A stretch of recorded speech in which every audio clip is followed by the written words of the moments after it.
Y bien, ya estamos de regreso en Tele 13 Domingo y de inmediato con protagonistas. Connie Santamaría. Muy buenas noches. La semana pasada la Comisión de Salud de la Cámara de Diputados aprobó en 2 de sus 3 causales el proyecto que despenaliza el aborto. Y esta semana tendrán que votar la tercera causal, la causal más polémica, la interrupción del embarazo por causa de violación. Ha sido un debate intenso porque la verdad es que toca las convicciones más profundas y abre debates filosóficos, éticos y religiosos. Ese es el debate que tendremos esta noche aquí en Protagonistas y para eso nuestros invitados son el rector de la Universidad Católica, Ignacio Sánchez, y el senador del PPD, Guido Girardi. Buenas noches a los dos. Gracias por estar aquí en Protagonistas esta noche. Buenas noches. ¿Cómo están? Muy buenas noches. Se ha intentado legislar sobre aborto desde 1991. Ha habido 14 proyectos, algunos para hacer más restrictiva esta práctica, otros para liberalizarla. Desde la década del 50 existió el aborto terapéutico en el Código Sanitario de nuestro país y eso hasta el año 89 en que se prohíbe en cualquiera de sus formas y eso nos convierte en uno de los 4 países junto con el Vaticano donde está prohibido precisamente el aborto. ¿Por qué, a juicio de ustedes, para iniciar la conversación, todavía al año 2015 este asunto genera tanta discusión y posiciones tan encontradas en la sociedad? Rector. Bueno, muchas gracias, Carolina, por la pregunta. Yo creo que lo primero es aclarar que en Chile, desde el año 91, se está realizando la práctica médica según lo que la madre requiere. Si la madre está en peligro de salud, se trata a la madre. Y si por efecto secundario el niño fallece, eso no se llama aborto. Aborto es cuando uno hace un tratamiento, una gestión específica para eliminar el niño que está en gestación. Por lo tanto, es cierto que bajo ese término hay 5 países en el mundo, pero también es cierto que hay más de 60 países en el mundo que están en la situación que está Chile hoy día, en donde los médicos desarrollan su práctica médica según el riesgo materno y no tienen, o no debieran, si es que hay alguna situación anómala, hay que verla como tal, no debieran estar restringidos en tratar a la madre y si secundariamente el niño fallece, seguir adelante con esa situación. Eso se hace en nuestra universidad, eso se hace en los hospitales públicos y privados de nuestro país hoy día. Por lo tanto, siempre hemos dicho que para esa causal nosotros no debiéramos detener este debate de legislación, de despenalización, sino que lo que tenemos que hacer es hacer una buena medicina como están dadas la situación legal y médica para hacerla. Senador. Yo primero creo que hay que poner en claro algo que a mí me parece muy importante. Nadie puede estar de acuerdo con el aborto. El aborto es un mal social. Es una situación que ojalá nunca ocurriera a una mujer. Y justamente vemos algunos que hemos luchado contra el aborto, de acuerdo a los criterios científicos que plantea la Organización Mundial de la Salud. Para mí la sexualidad es un derecho humano. Y muchas veces yo tengo la sensación de que la sexualidad se la quiere ver solo con un fin reproductivo e incluso se estigmatiza la sexualidad. Y se opone justamente a los instrumentos que pueden evitar el aborto y hacer la sexualidad digna, es decir, responsable. Tú tienes que tener los hijos que quieren tener. Los seres humanos, a diferencia de los animales, otros mamíferos, tenemos relaciones sexuales que no son solo reproductivas. Los animales tienen reproducción fundamentalmente en tiempo de celo. Y por lo tanto, yo me pregunto por qué entonces visiones más conservadoras se han opuesto a la educación sexual, a las JOCA, se opusieron al condón. Este canal, cuando yo planteé en los años 90 luchar contra el SIDA con el condón que prevenía el SIDA y el embarazo no deseado, sacó una campaña que decía no use el condón porque no es 100% seguro, cuando todo el mundo, y en todas partes del mundo hoy día se promueve el condón, que además no es abortivo. Luego fueron contra la píldora del día después, que no es abortiva. Después 33 diputados de la UDI recurren contra la píldora del día después y la T de cobre. Entonces, si quieren evitar el aborto, ¿quiénes son los que están transformando el aborto en un instrumento de planificación familiar? Yo creo que los instrumentos de planificación familiar son justamente esos otros. Y ojalá nunca el aborto existiera. Pero como es un mal social, yo lo que me planteo entonces, si vamos a condenar a la cárcel a una mujer que finalmente interrumpe el embarazo y particularmente esta causal. Entonces, ¿qué es lo que hay detrás de esto? Para mí hay una sociedad que tiene un sesgo de intolerancia, que aparentemente hay un sector que piensa que sus valores, que yo respeto mucho, y estoy dispuesto a defender los valores de ellos, pero piensan que esos valores son legítimos y son los únicos valores importantes y se los pueden imponer a los demás. Porque si hay una mujer el día de mañana que tiene, por ejemplo, un feto inviable y decide llegar a término con ese embarazo, yo soy partidario no solamente de que lo pueda hacer, sino acompañarla y entregarle todo el apoyo económico. Igual una violación. Si hay una niña que es violada y decide llegar a término, yo soy partidario de apoyarla, pero también creo que le asiste el legítimo derecho, porque todos tenemos la misma dignidad, a otra mujer que en las mismas circunstancias tiene una visión valórica distinta y decide interrumpir el embarazo, senador, frente a un feto inviable o frente a una violación. Senador, a propósito, mañana, bueno, en realidad esta semana va a ser el martes, donde está citada la Comisión de Salud, lo decíamos al comienzo, se va a votar precisamente la causal que es la más controvertida, la que genera más polémica, que es la de violación. El gobierno propone un máximo de 12 semanas para interrumpir ese embarazo y en los casos de menores de 14 años extenderlo hasta 18 semanas. Pero hay parlamentarios que pretenden o quieren bajar ese periodo y otros que están por que se permite incluso hasta la semana 24 interrumpir el embarazo. ¿Cuál es la postura de ustedes, senador Girardi? A mí me parece que cuando se trata del tema de la violación, el tema de las niñas menores de 14 años es muy importante. ¿Por qué? Porque muchas niñas menores de 14 años son violadas y son violadas en el contexto de un familiar, de un tío, de un padrastro, de alguien cercano. Estas niñas, cuando tienen 12, 13 años, ocurre a veces que ni siquiera saben que están embarazadas.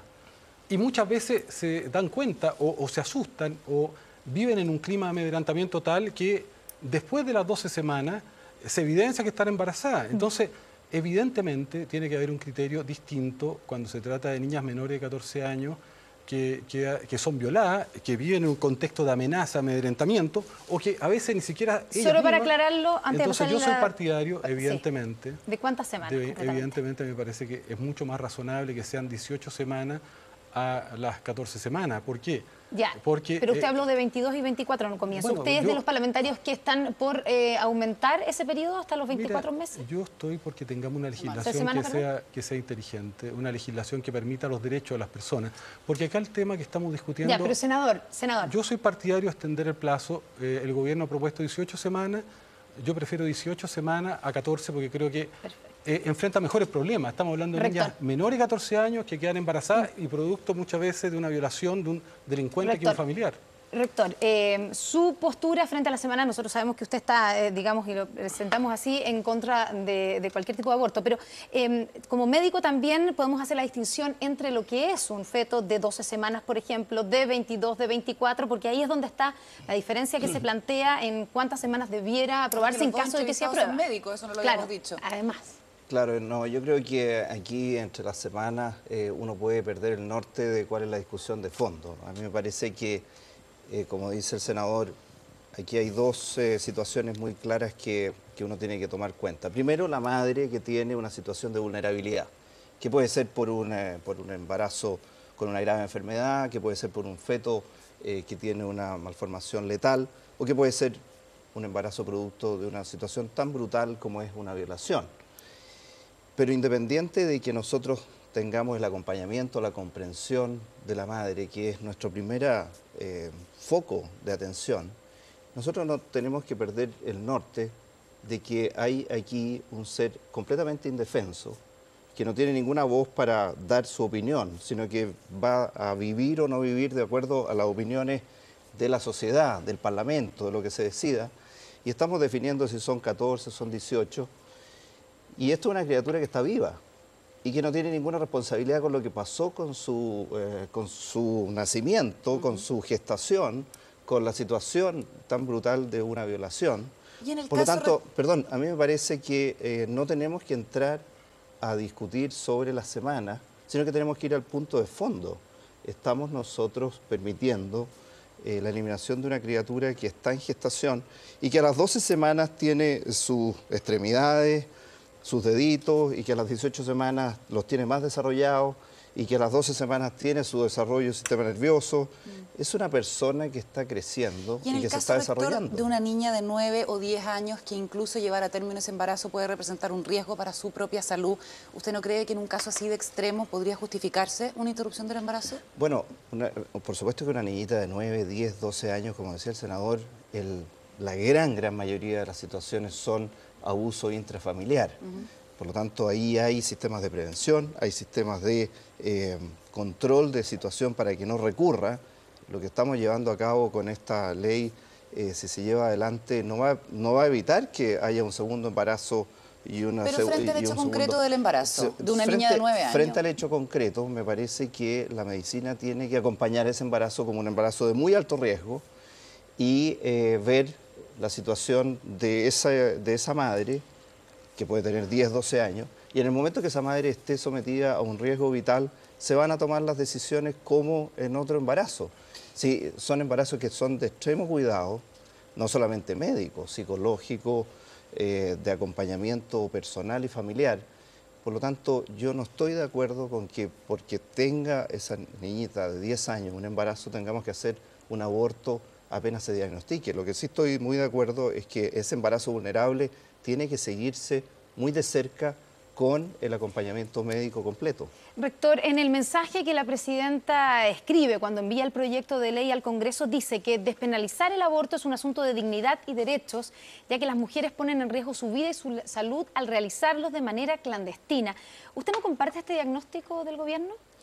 A mí me parece que si nosotros queremos despenalizar, quitarle la pena a una situación, lo que tenemos que preocuparnos es que efectivamente las mujeres que en un estado de desolación, un estado de abandono, de desesperanza, llevan a cabo un aborto, no tengan el cumplimiento penal. Y eso hoy día uno puede ver efectivamente que no hay madres o mujeres que estén presas por realizarse un aborto. Ya, pero la persecución penal cuando ha existido recae principalmente en las mujeres, no son ni los que pueden haber inducido el aborto, como una pareja, por ejemplo, de la mujer, ni tampoco quien haya vendido un medicamento que permitiera ese aborto.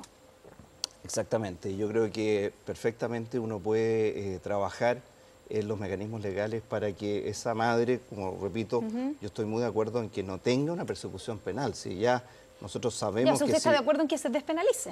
No, es que este proyecto de ley tiene dos titulares que no son efectivos. Primero dice interrupción del embarazo. Interrupción del embarazo no es lo mismo que está pasando. Se está interrumpiendo una vida, se está eliminando una vida que está en gestación. Así que no es una interrupción del embarazo así nomás. Cuando uno como obstetra, yo no soy obstetra, soy médico pero no obstetra, interrumpe un embarazo es porque tiene un parto adelantado y hace una cesárea o interrumpe el embarazo para tener un recién nacido que nazca adelantadamente. Aquí se está diciendo interrupción del embarazo cuando lo que se está proponiendo es interrumpir una vida en gestación. Y lo segundo, despenalizar no significa legalizar. Y lo que estamos aquí haciendo es despenalizar el embarazo, pero estamos diciendo que todos los centros de atención tienen que tener obligación de atender a estas madres. Por lo tanto, le estamos dando un derecho de salud. Ya vamos a ir a eso, rector, ya vamos a poder alargarnos en eso, pero quería preguntarle al senador Girardi, hoy la Constitución establece la protección de la vida al que está por nacer. En estricto rigor, si no es el Estado el que defiende ese derecho de la protección de la vida que está por nacer, penalizando el aborto, ¿quién puede hacerlo?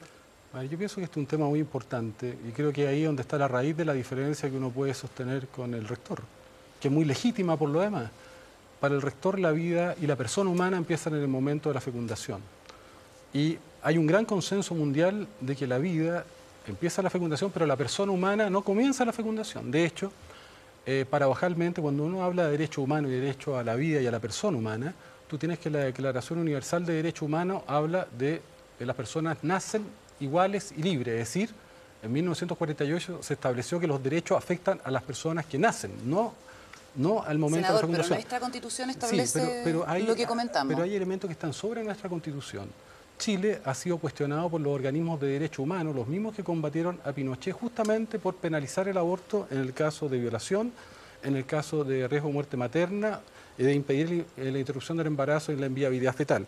En el 2014, el Comité de Derechos Humanos de Naciones Unidas cuestionó a Chile, lo hizo el Consejo de Derechos Humanos en el 2014, en el 2012 el Comité para luchar contra la discriminación de la mujer hizo un dictamen y un examen crítico de Chile. En el 2007 el Comité de Derechos de pero hay que cambiar la Constitución. Sí, entonces, ¿qué es lo que sucede? Aquí hay ciertos preceptos que son universales, los derechos humanos son universales. Y hay un consenso mundial que parece que a Chile le gustan algunos de los consensos y no aquellos que son planetarios respecto a dónde empieza la persona humana. Y todas esas instituciones de derechos humanos, todas, porque hemos sido cuestionados por organizaciones de derechos humanos senador, del 99. Usted dijo la vida, protege la Constitución, efectivamente lo que protege es la vida. Claro. Esa vida, ¿el Estado no es el que tiene que protegerla? Lo que pasa es que aquí aparentemente está en colisión dos derechos. el derecho a la mujer y aparentemente bajo una tesis, aquella mujer que está embarazada deja de ser persona porque pierde su derecho a decidir. Y no puede decidir, la sociedad le infringe una decisión. Y una visión universal, de hecho, ratificada por la Corte Interamericana de Derechos Humanos, en un caso que fue muy interesante, que es el caso Murillo contra Costa Rica, que estableció la Corte Interamericana incluso que el embrión propiamente tal no tiene estatus de persona. Entonces, aquí hay una dimensión que yo respeto, que es religiosa, que dice que cuando se encuentra el ADN de un óvulo con un espermio tiene dignidad moral porque habría alma y hay una visión que... Pero esa visión no puede ser impuesta al conjunto de la sociedad porque justamente es una sociedad laica, diversa y multicultural. Vamos a seguir conversando de este tema, del debate del aborto, con el rector de la Universidad Católica y el senador Guido Girardi, después de esta pausa, aquí en Protagonistas.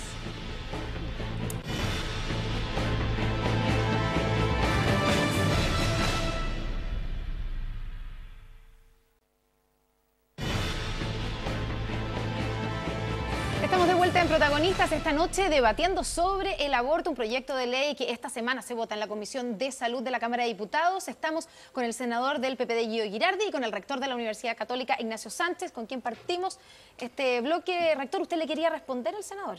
Sí. ¿Está bien ahí pidiendo la palabra? Sí, yo había pedido la palabra porque cuando el senador habla de los consensos de agrupaciones de derechos humanos, consensos de Naciones Unidas, o consensos planetarios, yo solamente quiero dirigirme a las madres que están embarazadas hoy día y preguntarles si cuando a las 18 o 20 semanas no sienten los movimientos de la guagua, no sienten las pataditas de la guagua, si cuando a las 12 o 14 semanas no ven en una ecografía cómo esa guaguita se mueve. Entonces, ¿quién me puede decir a mí que no estamos hablando de una persona? Una cosa son los consensos y otra cosa es el sentido común de decir que cuando se junta dos células que van a dar origen a un ser que se va desarrollando, esto es verdaderamente lo que es el Big Bang del universo. Pero nadie obliga a esa mujer a abortar, por rector. No, la está obligando, pero cuando esa mujer está tomando una decisión que atenta contra la vida de un niño que lleva en gestación, eso no es parte de su cuerpo como podría ser un dedo, es una criatura independiente de ella. Obviamente que va a estar durante esos 9 meses en su cuerpo y después va a tener una vida independiente. Nosotros en la sociedad dependemos unos de otros, al principio en el embarazo y después en la vida final muchas veces dependemos de nuestros familiares, nuestros seres queridos. Nuestra sociedad es interrelacionada, es interdependiente. Hablemos de otro tema controvertido, rector, que usted ha planteado, tiene que ver con la objeción de conciencia. El proyecto del gobierno reconoce ese derecho a los médicos, pero desde la democracia cristiana piden que se haga extensivo a todo el equipo médico que intervenga eventualmente en un embarazo. Guido Girardi, ¿usted como médico no empatiza con esa postura? ¿Que haya otros que quieran también aducir la objeción de conciencia por motivos religiosos o morales? Mira, yo pienso que no se renuncia a los valores propios cuando uno permite que los demás los puedan ejercer. Es decir, si yo tengo una visión que es contraria al aborto, entiendo que hay otros ciudadanos que tienen una visión en que en determinadas circunstancias, de acuerdo a sus valores, se podría interrumpir ese embarazo, por ejemplo, en el caso de violación o en el caso de un niño que viene en anencefalia sin cerebro. Yo no le quiero imponer una visión a nadie. Por eso yo decía, si hay una niña que ha sido violada y su familia decide llegar a término, yo la apoyo, porque apoyo que pueda decidir, pero también apoyo que una persona que está en una situación distinta también pueda decidir, porque aquí lo que se trata es que todos somos personas, entonces, no hay una supremacía moral. Que un arsenalero, entonces yo lo que apoyo asistente es que la persona, puede objetar. que yo soy partidario primero de que la objeción de conciencia solo afecte al que va a ejercer el procedimiento, que es el médico. En segundo lugar, no al resto del equipo. No al resto del equipo. Ya, en segundo lugar... Sí, se nos acaba el tiempo, hay que preguntarle al rector sobre el tema de la objeción de rector, conciencia. usted anunció que no habría abortos en la red de salud UC. ¿Usted mantiene eso? Porque eso significaría que si se aprueba este proyecto de ley, usted estaría, o su red UC, digamos, estaría por sobre la ley, estaría en contra de la ley, porque la ley permite la objeción de conciencia individual, no institucional. A ver, hay dos cosas. Primero, yo estoy muy de acuerdo con, si en el caso que se aprobara esto, yo espero que no, si se aprueba esto, que no solamente sea el médico, sino que el equipo de salud, la arsenalera, las personas que colaboran en un procedimiento que finalmente va a dar el resultado final, un niño que va a salir de ese pabellón sin vida. Esa es la verdad del asunto. tenemos que darle el marco de protección a las personas que trabajan en ese procedimiento médico. En segundo lugar, me parece que en nuestro país nosotros tenemos que asegurar que las organizaciones intermedias, como puede ser un servicio de salud de la universidad, una clínica, una red de salud, puedan agruparse personas ahí que no estén de acuerdo con eliminar personas en situaciones de embarazo de riesgo. Yo le decía, como la están. terminología, digamos, que se utiliza en el proyecto de ley establece claramente que no se habla de guagua ni de niño, digamos, se habla de feto, se habla de embrión, por eso la distinción. Entonces, Bueno, un feto que está en el vientre materno es un ser vivo que está cumpliendo con su periodo de gestación y saliendo de ese pabellón va a salir sin vida. Eso es lo que Rector, estoy diciendo. en Y también concreto, estoy diciendo, sí, en que concreto, en la ¿no Universidad se van a Católica- practicar en la Universidad abortos Católica por ninguna de estas tres causales? no se van a practicar abortos y nosotros vamos a seguir insistiendo en que en nuestro país tiene que haber instituciones, como hay en muchos países del mundo, en Estados Unidos y en otros países desarrollados, en donde las personas que van a esas instituciones saben que la institución tiene un código de principios, valores, identidad, misión institucional. ¿Y que qué no pasa si hay están de un acuerdo médico con- que trabaja con ustedes que no tiene ese problema de objeción de conciencia? Es que ¿O no hay? los médicos que trabajan con nosotros han adherido al respeto a la vida desde la fecundación hasta la muerte natural. Por lo tanto, si y alguien puede cambiar de parecer, esa persona tiene que evaluar si es la institución adecuada en la cual está participando y actuando. Oye, Porque en yo- nuestra institución, repito, no se van a realizar abortos. Un punto que a mí me parece importante aclarar, con Se nos mucho acaba el cariño tiempo. así que por el debemos rector, terminar. con mucho cariño por el rector, yo pienso de una manera muy dura de acusar al resto de cometer asesinato. Cuando tú dices, aquí hay un niño que está vivo, que van a matar, y yo pienso que ese es el tema de fondo. ¿Ah? Efectivamente hay una visión que es legítima, y yo digo que la practiquen aquellos que tienen la convicción de que la persona humana empieza la fecundación. Yo no tengo esa convicción. Hay un 70% de los chilenos que no tienen esa convicción, que apoyan estas medidas. Hay una parte importante del planeta, salvo 5 países que tienen las organizaciones de derechos humanos, técnicas del mundo, no tienen la convicción de que la vida empieza en el momento de la fecundación. Pero además podríamos llegar al extremo. Hoy día se pueden reprogramar células piel como células madre y a futuro se van a poder hacer individuos completos desde una célula piel. Entonces, podríamos llegar incluso al extremo de decir, mira, voy a proteger la célula piel porque desde ahí puede generarse una persona. Se nos Ahora acaba. sí que tenemos último que punto, cerrar. Ahora sí que tenemos que yo estoy dispuesto a defender los derechos del rector y porque yo no renuncio a mis principios. Yo pienso Le que queremos agradecer que los podría 10 haber, segundos que finales podría del haber, rector. Sí, los 10 que segundos podría finales del haber rector, una porque si no nos objeción no vamos a hacer institucional. Juan y de senador. Yo apoyaría Sí. una objeción institucional Ya. del hospital de la Iglesia Católica, porque me parece claro, yo estoy dispuesto a respetar la diferencia. Esa misma diferencia que la Iglesia Católica o a veces la visión más conservadora no quiere respetar del resto, Ya. yo estoy dispuesto a Rector, respetársela a ella. Rector, ¿queda Cierre. contento con O lo sea, que yo, acaba de decir el senador? Lo hemos conversado con el senador y yo agradezco su postura y es la misma que ha puesto en otras situaciones de entrevistas de prensa, etcétera. Me parece que él conoce nuestra misión, nuestra institución y la valora y la respeta y eso yo lo agradezco. Lo único que quiero decir, para que no se vea que mi postura es extremadamente dura, lo único que quiero decir es que si uno le hace una ecografía a un niño de 18 semanas que está entrando a pabellón, ese niño está vivo dentro del útero materno. Pero no es Y ese persona. niño va a salir muerto del útero materno. Eso es lo único que estoy diciendo para ejemplarizar la situación grave que ocurriría en ese pabellón quirúrgico. Un debate que probablemente se va a tomar parte de la semana cuando se comience a votar la tercera causal, la causal de violación en la Comisión de Salud de la Cámara de Diputados. Le queremos agradecer al senador Gio Girardi y al gracias. rector de la Universidad Católica por haber estado debatiendo Muchas aquí esta noche gracias. en Protagonistas. Gracias. Buenas noches. Buenas noches. Y nosotros hacemos una pausa y ya hay más noticias en Tele 13.